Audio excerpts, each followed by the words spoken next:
What if sadness wasn't the enemy? What if the heaviness in your chest, the quiet ache in your heart, and the tears you fight to hold back were not signs of weakness, but the very tools life uses to make you stronger? In a world obsessed with constant happiness, we are taught to treat sadness as something broken that must be fixed. We medicate it, we distract ourselves from it, we bury it deep until it becomes a silent poison. But the Stoics, those ancient masters of resilience, saw things differently. They believed that sadness could be a teacher, a mirror, and even a friend, if only we learned to look at it with the right eyes. And maybe, just maybe, understanding sadness through a Stoic lens could change not only how we suffer, but how we live. Sadness is often feared because it feels like losing control. It takes us out of the predictable patterns of daily life and drops us into a place where nothing feels stable. The Stoics, however, would say that control was always an illusion to begin with. They knew that life is unpredictable, that pain is inevitable, and that clinging to comfort is a sure way to invite more suffering. To them, the real question wasn't how to avoid sadness, but how to respond when it arrives. Imagine a storm rolling in over the sea. The waves grow higher, the sky darkens, the wind howls. You could scream at the clouds, curse the water, and wish for calm. Or you could become like the Stoic sailor, tying down the ropes, adjusting the sails, and moving with the storm instead of against it. Sadness, in this metaphor, is the storm. It will come whether you invite it or not. The Stoic response is to prepare the mind so that, when the waves hit, you can navigate without losing yourself. One of the most important Stoic principles is the distinction between what is within your control and what is not.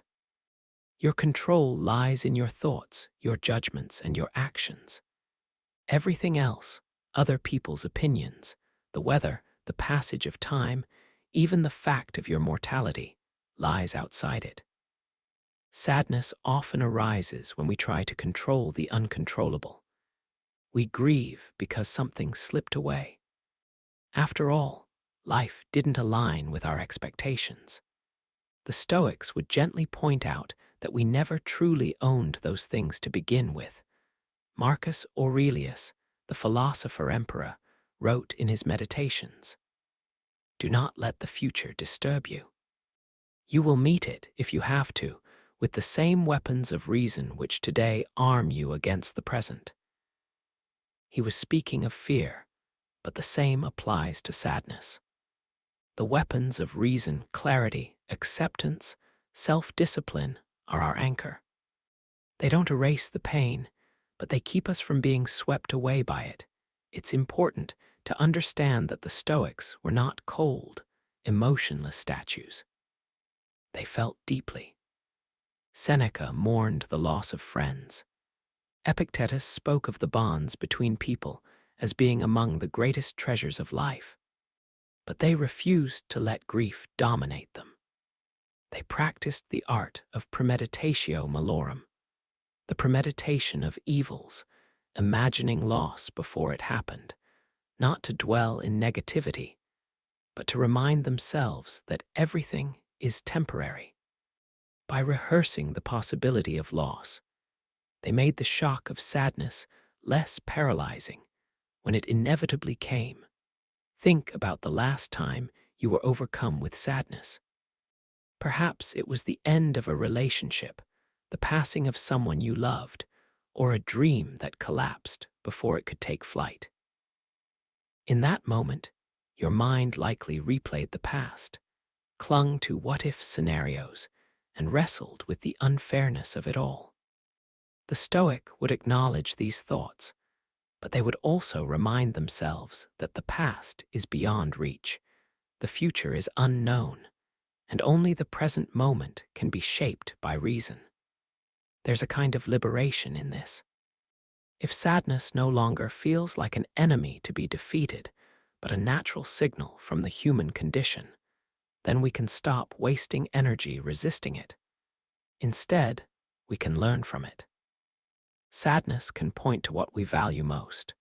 If you grieve deeply over the loss of a friend, it means you loved deeply. If you feel the ache of failure, it means you cared about the goal you pursued. The Stoics would say that sadness reveals our attachments, and by examining them, we gain insight into ourselves. This doesn't mean the Stoic path is easy. It's one thing to read about acceptance, and another to practice it when your world feels like it's falling apart. The first step is to recognize that emotions are not commands. They are signals. You can feel sadness without becoming sad. This is the heart of Stoic emotional mastery, not suppression, but separation. Epictetus put it bluntly. It's not what happens to you, but how you react to it that matters. Sadness is what happens. Wisdom is how you react. That doesn't mean forcing yourself into a false smile or pretending you don't care. It means allowing the feeling to exist without letting it dictate every choice you make. You acknowledge the storm, but you steer the ship. Modern psychology echoes this idea. Cognitive behavioral therapy, one of the most effective therapeutic approaches today, is rooted in the same principle. Our thoughts about events shape our feelings more than the events themselves. A Stoic would recognize this immediately. They would encourage us to question the narratives we tell ourselves in sadness. Is it truly the end, or is it simply a change?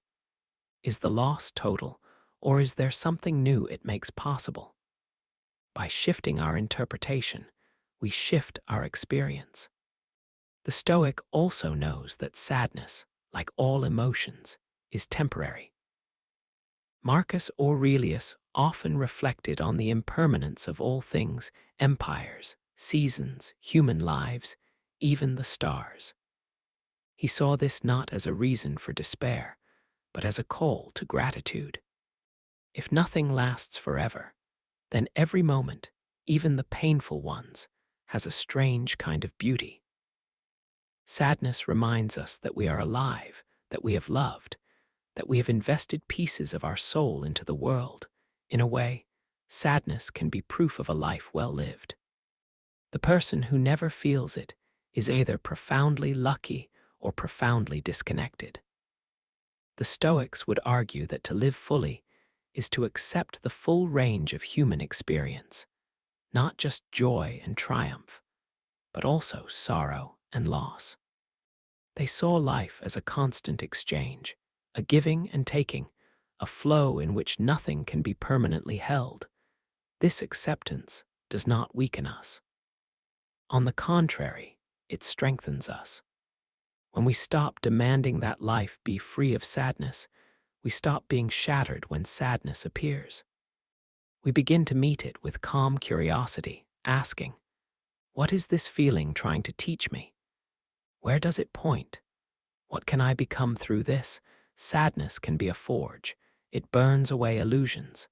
It strips life to its essentials. It forces us to confront what truly matters.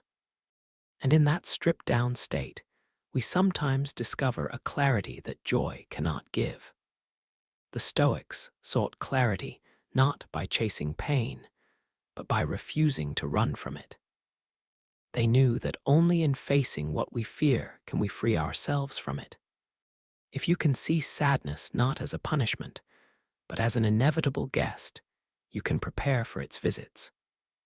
You can choose to welcome it in, offer it a seat, and listen to what it has to say, before politely showing it the door when it's time to move forward. This is the art of living with sadness, not being ruled by it. And perhaps the most radical Stoic idea is this: sadness can coexist with peace. You can be in pain and still be steady. You can grieve and still be grateful. The two are not enemies. They are threads in the same tapestry, each giving the other meaning. The Stoics understood that peace is not the absence of storms, but the presence of an unshakable anchor within. But if we dare to listen to sadness instead of running from it, we discover that it has a vocabulary of its own. Every emotion is a signal, and sadness speaks of loss, of unmet expectations, of values we hold dear. Stoics didn't see it as a weakness to feel this. They saw it as an invitation to examine what truly matters. Epictetus wrote that what disturbs us is not events themselves, but our opinions about them. The sadness you feel may be pointing to an attachment, a belief, or a desire that needs reevaluation. This is not about becoming indifferent to life. It's about freeing yourself from chains you didn't even know you were wearing. Think about the times sadness hits you hardest. It's rarely random. Often, it's when something you thought was secure slips away. A relationship, a job, a sense of identity. In those moments, the Stoic asks, was my peace of mind built on something fragile? If it were, then the pain is not just in the loss, but in the shock of realizing your foundation was less stable than you imagined. Sadness, then, becomes a teacher. It is showing you where you have built your sense of self on shifting sand. Another core Stoic insight is that sadness is intertwined with love. The deeper we care for something or someone, the more vulnerable we are to loss. Marcus Aurelius never advised us to love less, so we hurt less. He advised us to remember that nothing and no one is ours to keep forever. This doesn't diminish the joy of love, it heightens it. When you realize that every conversation with a friend could be the last, every morning with someone you love is a gift, and sadness stops being an intruder. It becomes a quiet companion, reminding you to cherish what's here now. Modern psychology backs this up. Grief counselors and cognitive therapists alike note that trying to fix sadness like it's a problem often backfires. Suppressing it makes it heavier. Stoicism, far from being cold, offers the tools to sit with sadness without letting it consume you. You acknowledge it. You give it space. And then, when the time comes, you let it go, not because you have forced it out, but because it has taught you what it needed to teach. The Stoics also recognized that life is cyclical. There are seasons for joy, for struggle, for growth and rest. Sadness can be the winter of the soul, a time when things slow down, when the external world feels barren, when it seems like nothing is moving forward. But winter is not the end. It's a part of the cycle that makes spring possible. By accepting this rhythm instead of fighting it, you free yourself from the exhausting need to always be happy. A modern obsession the Stoics would have found baffling. And here's the paradox. The more you accept sadness as part of life, the less control it has over you. Think of it like a storm you can't stop. You could stand there shouting at the clouds, begging them to disappear. Or you could find shelter, wait it out, and learn from the way the rain nourishes the earth. Your resistance to sadness is what turns it into suffering. Your acceptance of it is what transforms it into wisdom. It's also worth noting that Stoic acceptance is not passive resignation. It doesn't mean you give up on changing what you can. Stoicism demands action where action is possible, but it draws a clear line between what you control and what you don't. You can control your actions, your perspective, your values, but not other people's choices, not the inevitability of change, not the passing of time. Sadness often comes from trying to control what was never in your hands to begin with. One of the most powerful practices you can adopt from the Stoics is premeditatio malorum, the premeditation of adversity. This is not morbid pessimism. It's preparation. When you consider, in a calm state of mind, that loss, disappointment, and endings are inevitable, you begin to meet them with a steadier heart when they arrive. It doesn't mean sadness disappears, but it no longer takes you by surprise, and it no longer convinces you that something has gone wrong with life. Sadness, seen through the Stoic lens, is also a mirror. It reflects the gap between how life is and how we wish it to be. This gap is the birthplace of much human suffering. But when you shrink the gap, not by lowering your standards, but by aligning your expectations with reality, you reduce unnecessary pain. You stop demanding that life be something it has never promised to be. This is not cynicism. It's liberation. In the end, sadness is not your enemy. It is a messenger. It is proof that you are alive, that you have cared, that something has mattered to you deeply enough to leave an imprint. The Stoics teach us not to silence the messenger, but to read the message well. And once you've read it, to carry on with a heart made wiser by the journey. So the next time you feel that familiar heaviness, pause. Don't rush to drown it in noise or numb it with distractions. Instead, ask yourself, what is this sadness trying to show me? What can I learn from it? How can it shape me into someone stronger, more compassionate, more grounded? This is the art of transforming pain into wisdom, loss into perspective, and sorrow into strength.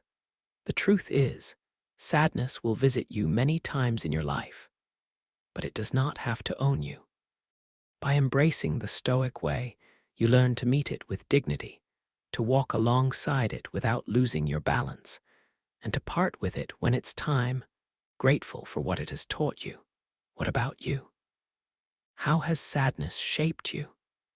Has it ever taught you something you wouldn't have learned otherwise? Share your thoughts in the comments. Your story might be the light someone else needs right now.